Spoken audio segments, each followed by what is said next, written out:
Welcome to Fantasy Audiobook, Chapter 36 Meet the Teacher. The terrifying attack of the pillars struck instantly, covering He Yuming's whole body like a burst of fireworks. The dust kicked up by the terrifying attack covered He Yuming's figure even more. Did you win? The three of them thought without confidence in their hearts. However, according to the texture of the weapons, their attacks were indeed close to hitting the target. Even Kibutsuji Muzan would never be able to retreat completely in the face of such a siege. However, just when everyone's eyes were focused on He Yuming, who was covered by the smoke, a voice gradually came out from the smoke. "Haven't you guys eaten breakfast?" He Yuming, who was covered in blood armor like a miniature Gundam, came out of the smoke unscathed, as if those fierce attacks just now didn't exist in this world. "This is impossible." Seeing He Yuming, who was unharmed, Uzui Tengen, who was closest to him, exclaimed as if he had seen a ghost. "Why, do you think you can hurt me just by attacking you like a mosquito scratching an itch? Is this the strength of Zu? It really makes me feel a little disappointed." Seeing Uzui Tengen's disbelief, He Yuming mocked mercilessly. "If the level of the main fighting power of the ghost-killing team is only at this level, let alone Kibutsuji Muzan, he can't even pull out two of the lower strings to fight them one-on-one." In the face of He Yuming's ridicule, Uzui Tengen rarely made any excuses, but clarified his thoughts with practical actions. Breath of sound, Wuzisha chorus of harmony. I saw that Uzui Tengen's arms instantly became like two inflated pythons, full of violent beauty. The two short-edged Nichiren blades began to spin at a high speed, charging towards He Yuming, and the two strangely shaped Nichiren blades were accompanied by violent explosions every time they rotated, raising the power of the blade's skills to the extreme. "You noticed it, Sassoon. I take back what I just said." Looking at Uzui Tengen rushing towards him, only then did He Yuming have a look of appreciation in his eyes. The reason why, even though all the attacks had hit his blood armor just now, but failed to cause any damage to him, was the vibration. With the ability to control water, he can easily control the armor made of blood on his body to produce high-frequency vibrations. And what this high-frequency vibration brings is that it endows the original semi-liquid blood armor with a huge defense force, as if a non-Newtonian liquid is impacted when it is subjected to severe impact. Uzui Tengen, who possesses the breath of sound, obviously sensed the strange vibrations in the air, and then chose the method of serial explosions to counteract He Yuming's vibration defense. But even so, Uzui Tengen, who had sensed the principle of He Yuming's defense, still had no way to cause any damage to He Yuming. There is no other reason. The gap in strength is too obvious. Even his strongest attack moves can't keep up with He Yuming's moving speed. Uzui Tengen finally showed a sign of exhaustion after releasing high-intensity slashes continuously, and the trajectory of the knife in his hand was slightly deviated in one direction. Oops, Uzui Tengen secretly thought in his heart, all the slight mistakes in the master's fight may expand the defeat in an instant. Sure enough, He Yuming, who had been leisurely defending before, noticed Uzui Tengen's mistake and immediately stopped his defensive posture like a shark smelling fishy, and slightly raised his right hand. A serious punch. It is still a familiar move, but it is still very effective. After a loud bang, another mural appeared on the wall in the courtyard of Ubuyashiki Kagaya. Uzui Tengen, pawn. Seeing the miserable state of Uzui Tengen's Iguro Obanai, the only remaining Himehime Kyume and Rengoku Kyujiro looked at each other with helpless looks on their faces. What's the point of fighting? My side one almost used all their strength when they came up, but they couldn't even force the opponent's full strength.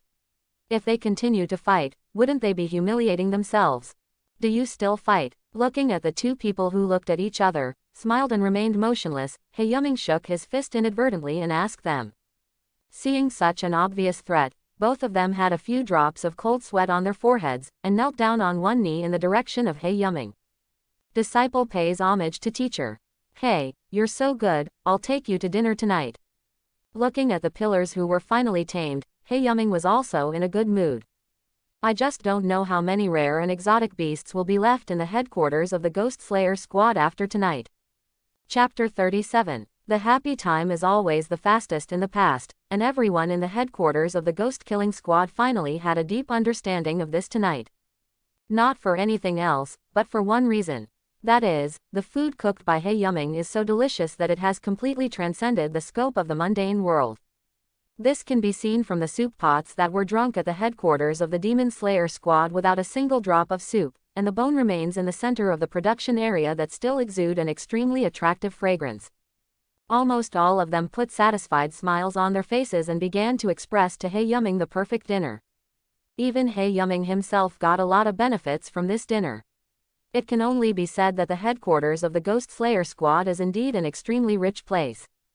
Hae Yuming has also successfully acquired 2 new skills from the medicinal sheep used to make tan roasted whole lamb just now and the various Ganoderma herbs used to make broth. Open black lens bracket ding. Congratulations to the host for tasting the delicacies roasted whole lamb with elixir physical strength +5, strength +5, skill acquired, leg strengthening. Open black lens bracket ding. Congratulations to the host for tasting the delicacies elixir soup charm +5, acquired skill, resistance physique. After acquiring these 2 skills, Hae Yuming immediately gained jumping power and leg explosive power far surpassing before, and also gained initial resistance to poison.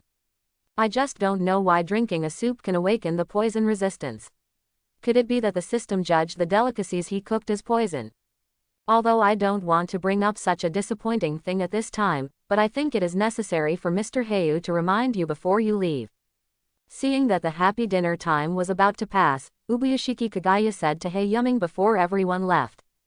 There seems to be traces of stringing activities near the village of the former swordsmith, but there is no news after the change of Kibutsuji Muzan. Just in case, we decided to carry out the village of the swordsmith after you forged the sword. Migration, of course we will send Dizu to assist you in this relocation. If something really happens, I hope that Lord Blackfeather can preserve the comfort of the swordsmiths. After hearing Ubuyashiki Kagaya's words, Kocho Shinobu's expression became serious immediately. She also knew about the migration plan, but she didn't expect that the cause of the matter had something to do with winding. Naturally, Hae Yuming also noticed the unnatural expression on Kocho Shinobu's face. Even with his toes, he knew that this silly girl must have taken the ghost mentioned by Ubuyashiki Kagaya as Doma. Perhaps thinking of his sister's appearance in the last scene, Kocho Shinobu stood aside, holding his hands tightly together unconsciously. In the past few years, she has been thinking about what to do to defeat the child model with her weak figure, but now when the information that may be related to Doma appeared in front of her, she realized that it was nothing had changed, and he was still powerless. At this moment, a hand slowly stretched out, and gently stroked her head a few times. Kocho Shinobu's thinking was interrupted. He raised his head in astonishment, only to see Hae Yuming's face with a slight smile. Don't worry, even if the sky falls, I will support you. Hae Yuming did not repeat the mistake he made when talking with Tomioka Giyu before, and did not ask further what Kocho Shinobu was worried about. He didn't even ask her what she wanted to say to him. He knows that what girls need is that when they really need it, the boy's upright back and broad shoulders can be relied on by them, and that's enough. Looking at the man in front of her who was obviously smaller than her but was trying to support a world in her heart like a giant, Kocho Shinobu didn't know why, but felt a slight soreness in the nose and a slight redness in the eye sockets. Soon she calmed down and reached out to remove Hae Yuming's claws on her head. As a pillar, she does not allow herself to become so weak. If she is weak, then what should those people who still need her to save do? However, Hae Yuming's hand directly grabbed her hand, and then met her flustered eyes that had just been raised with a firm face. I didn't know before, but I will definitely protect you in the future, trust me. Listening to Hae Yuming's words, Kocho Shinobu lowered her head in panic. Even she herself didn't realize that her face was as red as a ripe apple at this time. Open black lens bracket ding. The current favorability between the host and Kocho Shinobu has been increased to favorability. Ubuyashiki Kagaya, who was about to enter the house to rest, sat down with interest on his face. While drinking tea, he glanced at Hae Yuming and Kocho Shinobu like a gossiping ant. If it wasn't for the fear of being beaten by Hae Yuming afterwards, he might have called all the pillars back to hold an engagement party for their future lord. Seeing the gradually becoming subtle atmosphere, Ubuyashiki Kagaya took another sip of tea leisurely. It's nice to be young. Chapter 38. There was no words for a night, and the night passed quickly. Soon it was time to set off. As for the set-off people, Kocho Shinobu and Tomioka Giyu, whose Nichiren blades were worn out by Hae Yuming, also came along. I don't know why, it seems that since Tomioka Giyu met him, this guy stuck to him like a dog's skin plaster, which made him embarrassed to develop a relationship with Nezuko cousin. But just before departure, the special clothing from He Yuming was completed after one night of processing. The extremely high efficiency makes people have to admire the work of the headquarters of the Demon Slayer squad, which is really reassuring. It is worth mentioning that He Yuming's costume design is the old pervert Masao Maeda who helped Kanroji Mitsuri design the open chest suit. Looking at the low-key, luxurious and connotative uniform in his hands, He Yuming finally showed a satisfied smile on his face. This is a set of black swordsman uniform similar to that worn by Kuretani Kazuto in Sao in the Sword Realm. Because He Yuming himself is a special lecturer of the ghost-killing team, his rights can even slightly exceed Zu, and naturally he can design and change the style of the team uniform according to his own preferences just like Zu. So after thinking about it for a while, He Yuming simply provided the design drawing according to the style of Kuretani Kazuto's outfit in his mind. In terms of practicality, this set of costumes may not be any different from the costumes of the ghost-killing team itself, but in terms of aesthetics, it completely crushes the uniforms of the ghost-killing team.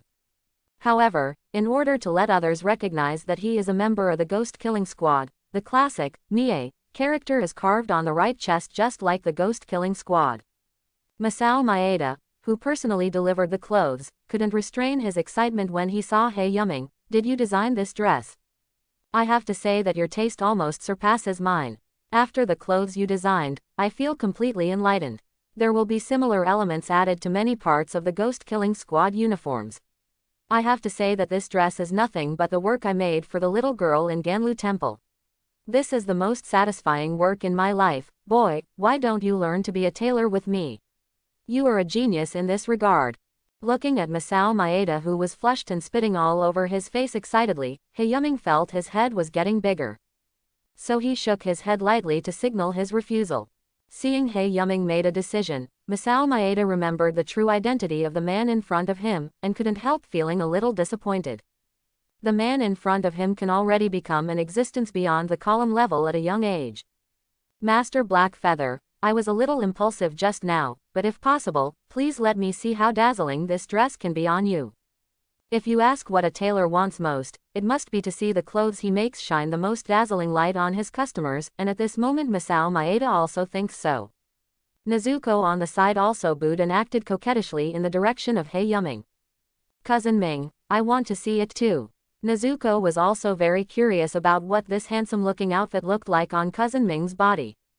Even Kocho Shinobu, who was standing aside, smiled slightly, looking at He Yuming with curiosity in his eyes. Seeing that everyone was looking at him, He Yuming didn't show any pretense, took his clothes back to the room, changed and walked out. The moment he stepped out of the room, Nezuko froze. For no other reason than to look good, perfectly complementing He Yuming's well-proportioned figure. "Cousin Ming is so handsome.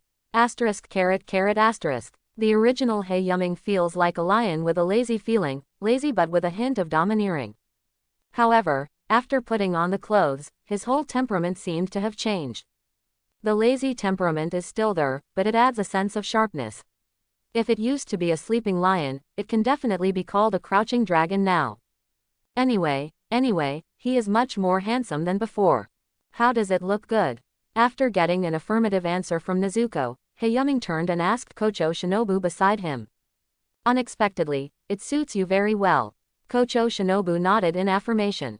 "It's more than suitable. It's like the clothes you are destined to wear. I've been in this industry for so many years, and I've never seen any clothes that match the temperament of the owner as well as this uniform." Seeing the impeccable perfection of his uniform on He Yuming's body, Masao Maeda felt that he could die without regret. Hearing this slightly exaggerated praise, He Yuming's mood was also good for a while. It is not a joke to joke about his aesthetics that is hundreds of years ahead of the world. No wonder the clothes designed for Zu can survive until now.